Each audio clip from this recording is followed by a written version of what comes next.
कृषि कानून रद्द होने के बाद अब कांग्रेस केंद्र सरकार को घेरने की तैयारी कर रही है। पार्टी ने ऐलान किया है कि 20 नवंबर को पूरे देश में किसान विजय दिवस मनाएगी। इस दौरान जगह जगह रैलियां निकाली जाएंगी और किसानों को कानून वापसी की बधाई भी दी जाएगी। कांग्रेस के संगठन महासचिव केसी वेणुगोपाल ने सभी राज्य इकाइयों से कहा है कि वे 20 नवंबर को राज्य, जिला एवं ब्लॉक स्तर पर किसान विजय दिवस मनाते हुए रैलियों और आंदोलन के दौरान जान गंवाने वाले किसानों के सम्मान में कैंडल मार्च का आयोजन करें। राज्य इकाइयों को भेजे गए पत्र में वेणुगोपाल ने कहा कि किसानों के आंदोलन और बलिदान तथा कांग्रेस एवं राहुल गांधी के नेतृत्व में एकजुट विपक्ष की लड़ाई के बाद ये तीनों कानून निरस्त किए जा रहे हैं। उन्होंने कहा कि बुराई पर सामूहिक विजय हमारे देश के अन्नदाताओं को समर्पित है।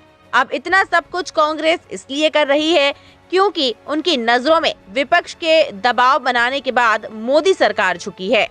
ऐसे में चुनावी मौसम में अब सरकार को पूरी तरह घेरने के लिए इन रैलियों का आयोजन किया जा रहा है। राहुल गांधी ने भी तीनों कृषि कानूनों का वापस होना किसान की बड़ी जीत बता दिया है, लेकिन यूपी कांग्रेस महासचिव प्रियंका गांधी ने अभी भी अपना अविश्वास जाहिर किया है। उनके मुताबिक उस सरकार पर विश्वास नहीं किया जा सकता जो किसानों को आतंकवादी बता देती है।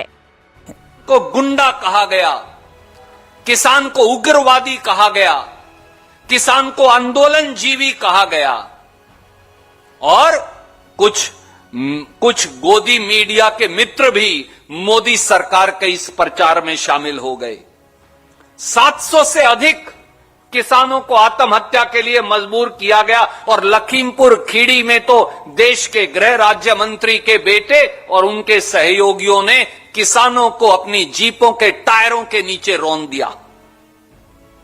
पर मोदी सरकार ने आज अपना अपराध स्वीकार किया है। अब बारी है किसानों के साथ, मजदूरों के साथ, मेहनत कशों के साथ, इस देश का पेट पालने वाले लोगों के साथ मिलकर अपराध की सजा तय करने की, जो देश की जनता हर हाल में तय करेगी। जनता को अब एक अचूक अस्त्र मिल गया है सरकार को परास्त करने का। जितना श्रेय हमारे किसानों के आंदोलन को जाता है, हमारे किसान भाइयों को जाता है, वहां मोदी सरकार का 5 राज्यों में पंजाब से उत्तर प्रदेश तक हारने के डर को भी जाता है। अब जनता समझ गई है, इसीलिए मैंने कहा कि भाजपा की हार के आगे ही देश की जीत है। पिछले 7 सालों से लगातार मोदी जी और उनके मित्रों ने किसानों का दमन किया। कि सरकार में आते ही प्रधानमंत्री मोदी जी ने किसान को दिए जाने वाला बोनस बंद कर दिया। प्रांतों को कहा अगर बोनस दोगे तो न्यूनतम समर्थन मूल्य पर खरीद नहीं हो। CIN न्यूज के लिए ब्यूरो रिपोर्ट।